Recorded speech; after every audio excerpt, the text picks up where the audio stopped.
Hi, I'm Adam Spencer, founder of the Day One Network, which is bringing the history of the Australian startup ecosystem to you. I believe in founders. It's why I do everything I do at Day One and our media company, W2D1 Media. And that's why the Day One Network exists, to create helpful content for founders. We've got some great shows in development, but a large part of what we do couldn't be done without support from our partners and sponsors. And I couldn't be happier than to be working with NTP, who get community better than any other technology recruitment company out there. A Newcastle company like mine, NTP are invested in seeing the growth of the local tech community in Newcastle, Sydney, and more broadly Australia. So thank you, NTP, for helping us bring helpful content to founders and the startup community in Australia. Back to the interview.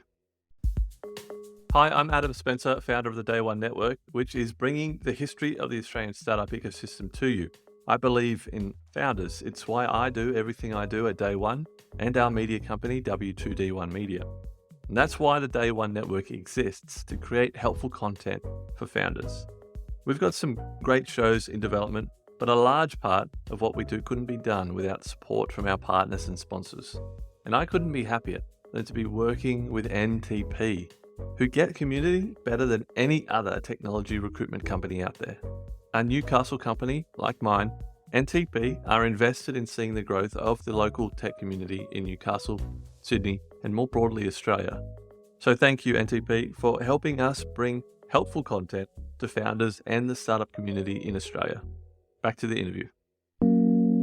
Hi, I'm Adam Spencer, and welcome to Day One, the podcast that spotlights Australian startups, founders, and the organisations that empower Australian entrepreneurship. We go back to the beginning to tell the story of Australia's most inspiring founders and how they built their companies. You're listening to a special interview series as part of a documentary W2D1 is producing about the history of the Australian startup ecosystem. On the episode today, we have... I'm Julie Trell, an American woman on Gadigal land, Sydney, Australia. I came to Australia 4 years ago to take over from Annie Parker running Muru-D, which was Telstra's accelerator. And while I came down here, I helped bring a fund down here called SheEO, which is a new way to move capital to for by with women and non-binary entrepreneurs working on the world's to-do list. What is your day made up of now in terms of the split between SheEO, Playful Purpose, and what else have you got going on? Since my role was made redundant at Muru-D, I'm currently doing my own startup consulting called Playful Purpose, where I work with founders and business people on how to do more play in the world in which they work, which is really about communication, collaboration, co-creation, and creating safe space. So I do that ad hoc, as well as building up and growing the SheEO network across Australia. So we have over 500 women that have gotten involved, and they're called Activators, where they're activating their capital, buying power, expertise, and network. And the fund, it's a zero interest loan fund that gets loaned out to women-led and non-binary-led ventures. So we have close to $800,000 in this fund that's going in and out. So I know you were involved in setting SheEO up in the States, was it? Or was it in Canada? So Vicki Saunders, who's the founder, she started it in Canada, and I just loved how she was disrupting this investing world and getting capital to women and changing the mindset of companies and ventures and solutions that we should be investing in. So I just loved how she was doing things differently, and I just wanted to get on board and help her with this new way of thinking, a new way of business, new way of investing, and I helped launch it in the US.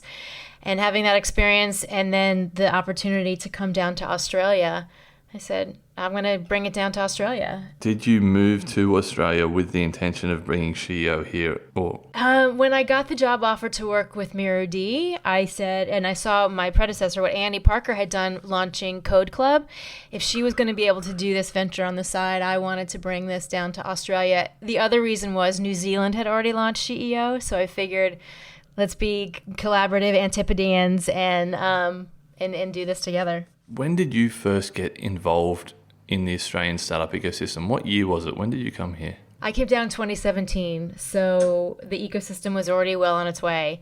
However, it was well behind where I was coming from in the Silicon Valley, US ecosystem. From your perspective, what is the major difference? It's a smaller market for one. My history was I had met Mark Benioff in 1998, and he knew he wanted to start a company that was going to sell software over the web, which was crazy back then. We were still getting, AOL on CDs. Yeah. And he also knew he wanted to bridge the digital divide, which I was a teacher back then. And I said to him, if you're going to deal with kids and technology, you need to hire teachers. Don't just be a company that gives away money. So in 2000, I moved out from Atlanta to San Francisco to help start the Salesforce Foundation in this new startup world. There were 100 employees at the company. And I just grew up then the next 12 years on thinking big and taking chances and taking risks and not being afraid and having a leader that was so visionary where it was a really safe space. When I got to Australia, there was a lot more fear and there was a lot more aversion to risk. And so I found that to be a big difference. And as well as the investment landscape of VCs having that fear as well, with really challenging terms a lot of the times with the investing in the startups, which constrained the startups on really thinking big, taking risks and trying big things. From what you've seen over the last 3 or 4 years, what do you think the Australian ecosystem does really well?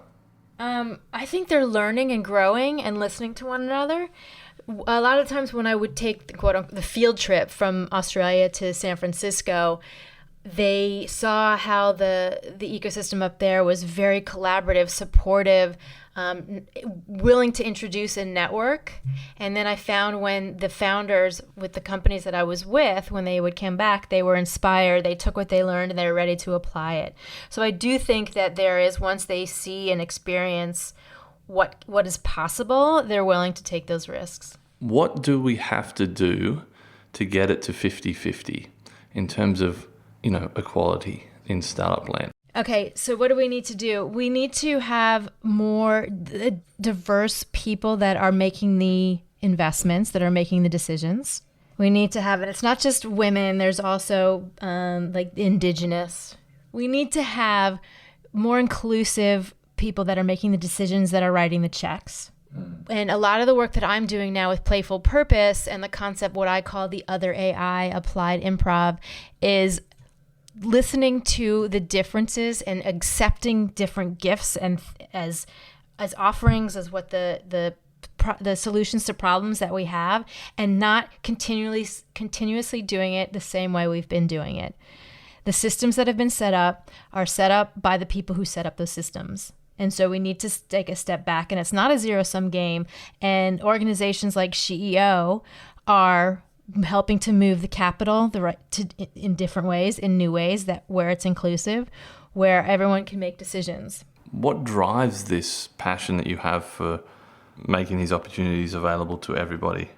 The disruptiveness, trying things new, and I'm going to throw out the word innovation, because again, the systems that have been set up by the people who set them up, and they're not supportive or they're not inclusive of the women that are solving problems that might not be the next unicorn, but they're solving problems in the community that are making the world a better place, not necessarily the bank account bigger. Part of the process of getting funding, standing in front of a table of 5 experts and pitching your idea, where there's such a hierarchy and a status of the founder who's down there and the investors that write the checks, where it needs to be more democratized, which is one of the ways what SheEO does. Is the women that have contributed their capital, the activators, get to select companies that they want to invest in, that they want to see to get this funding. And we come down to 5, and it's a very democratic process. The process of applying in and of itself is 10 questions, write like you speak to someone. The people that are reviewing it are everyday non-investors and making those selections. Yeah. Can you tell me a little bit more about SheEO and that process of getting an activator on board? Is there something in particular that you look for? Well, anyone can be any woman, any person identifying as a woman or non-binary can become an activator. And so they contribute $1,100 or $92 a month. And then so they submit that. So that's how the fund is made. And then ventures who are applying need to be women or non-binary entrepreneur. 51% of the company needs to be owned by women or non-binary. And they need to have a minimum of $50K up to $2 million in revenue from a product in market.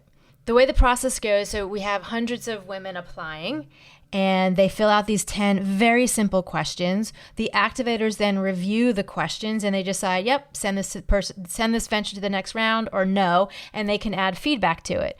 Once they go through the second round and 5 ventures are selected, the founders of those ventures go on to a retreat. They get coaching, they get to know one another, they get to learn about each other's businesses, and then they decide how the funding is divided. And there's 2 rules. It can't be divided evenly, and it can't all go to one person.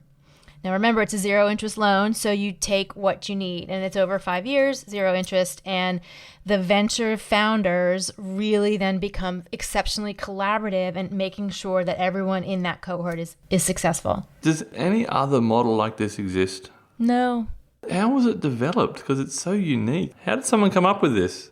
Yeah, so this is Vicki Saunders. Vicki was seeing what was happening, where women were pitching to investors and looking for unicorns, and they have to be these unicorns, and making sure there's a 10x return.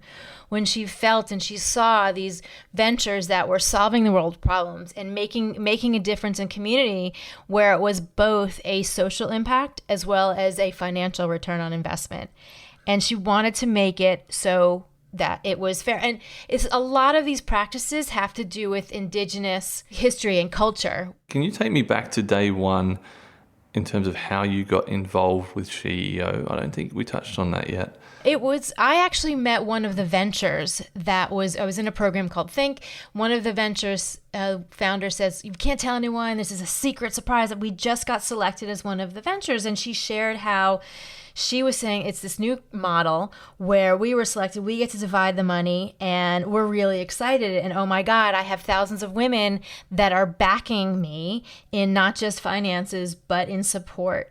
And just so meeting one of the ventures, seeing how the network, and it wasn't just about capital, it's not just about capital, was being supported. And it was just completely new model where I also see with the ventures, there's less stress in there. They know that they can reach out. They know they can be vulnerable and be authentic and saying, I'm having trouble here. The pandemic has just wiped out all of my funding. And there's other women that will literally roll up their sleeves and it's like, here's a loan, or here's I want to take equity in your company. Here's an investment. And it's just a very new, break the rules kind of model. I think the other reason I like it is I like to color outside the lines. And there's a new structure, and we're still figuring out how this works. They're still throwing spaghetti and seeing what works. But I'm also seeing it's this incredible community. And it's funny, some of the women who are in it, they're like, this is a women's network for women who don't like the women's networks. Can you tell me a little bit about your opinion of corporate accelerators? Are they important? Where do they fit into the ecosystem? I think corporate accelerators have a lot of potential with the right backing and visionary people in the company for what they can do. So when Muru-D was started with Annie Parker, it was really wanted to grow and infuse the startup ecosystem, because I don't think there were many accelerators back then. And their mission and their vision was to find tech companies to help them be successful. Now, these tech companies did not have to have anything to do with telecoms or Telstra, and that was intentional. So at the start, and I think that was fun, that was great, creating a new sandbox, all this play. Long term, given where we are now, it was really challenging. And so with the right visionaries at the corporates, with the right understanding of how it's mutually beneficial for founders, ventures, the corporate's customers, and the ecosystem, that's the triple home run. Mm. What year did Muru-D start in Australia? 2014, I believe. And when you say challenges, what kind of challenges were you talking about? Telstra was making a lot of cuts. Corporate accelerators are cost centers, and it's also a long tail game where you're not going to see the return on investment. So Telstra did make financial investments in the startups, which added another layer of complexity. The return on financial investment, that's not why you go into making these accelerators. It needed to hit a lot of other points, such as how can customers use them? How can the company benefit? Which wasn't the intention set up at the beginning, which was a great learning curve. Yeah, I'm jumping all over a little bit right now because I want to go back to you said you met one of the ventures for SheEO, and that's how you got involved. What happened then? Did you reach out to the leadership team at SheEO and say, hey, I've got this experience, I really want to help, or how did that happen? Yeah, so Adam, it's a lot of, my life has been a lot of serendipity. I actually happened to run into Vicki Saunders, or I had met her a year prior, and I caught up with her again with some other ideas that I wanted to create, and it just, I went into her to talk about one thing, and then here I got sucked into helping be a follower, which in its sense is a leader for SheEO, for what she was doing. So there's a lot of serendipity. It's serendipity how I got down here. I say that how did I get down here for this role was serendipity, flip-flops, and a love letter to Mary Poppins. What the heck? Yeah, what the heck? What the heck? So, serendipity, flip-flops, and a love letter to Mary Poppins. My predecessor, Annie Parker, wrote the job description. The title was looking for someone to fill my flip-flops. She wore flip-flops everywhere. She's English, so that's why she calls them flip-flops and not thongs. Had it been a title looking for someone to fill my thongs, very different outcome. So I thought, this is really interesting. And she was told that to write a love letter to the next person she wanted to fill her role. And this role the job description was very authentic and heart-centric. Looking for someone that has a gravitas to work for corporates, someone that's more concerned about the success of others and their own personal gain, someone that knows the startup ecosystem. Like, this is really interesting. I want to have this conversation. And then when I got to Australia and then I read the Telstra job description, it was very, very different. So kind of like when the kids were writing the letter of who they wanted for Mary Poppins, when Jane and Michael wanted their nanny, they wanted Mary Poppins, and Mr. Banks wrote something very different. So language and purpose has a lot to do in this ecosystem. That's what I'm talking about, is changing that mindset, the behavior of how things have been done to making them different.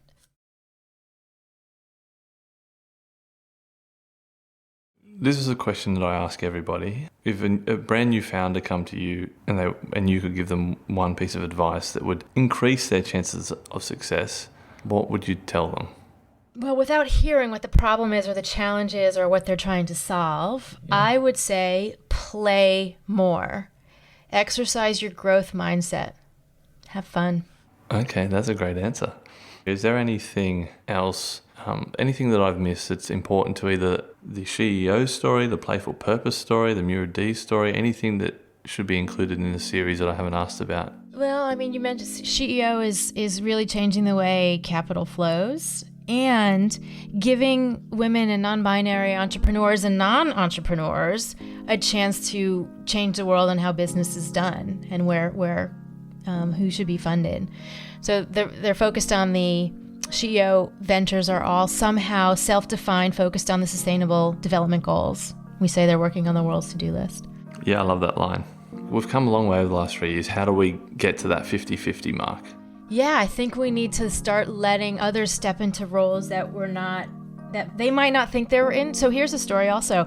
I was very hesitant to take the interview with Annie because I had this voice in my head, and people will hear me talk about her name is Beatrice, my imposter voice, that said, "Who are you to run an accelerator? You've never been a founder yourself." It was early days at Salesforce. That was my startup world. Yeah. And, what do you know about Telstra in Australia? And so I went to sleep, but I had dreamt about living down here. And then I remembered there was a Harvard Business Review article about how men will accept jobs where they have 2 of the 10 qualification and women need to have at least 8 or 9. And so I said, I'm going to continue this conversation. I'm going to have a conversation, see what happens, and I'm going to trust myself and believe in myself and listen to what other people say about me, at least to my face, accepting that I am capable. And I think we need to start championing others and be champions of people where we see that have the capability. One of the tenets of improv, which I call the other AI, and playful purpose. So one of the tenets is make others look and feel good.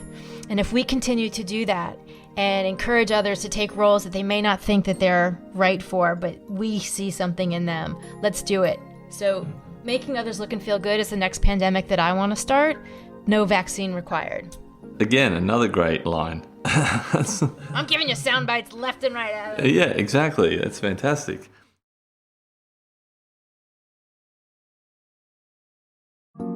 I hope you enjoyed that interview. More interviews are on the way. Follow the podcast wherever you're listening right now. Stay tuned for more interviews with many, many more amazing people from the Australian startup ecosystem. Thanks for listening, and see you next time.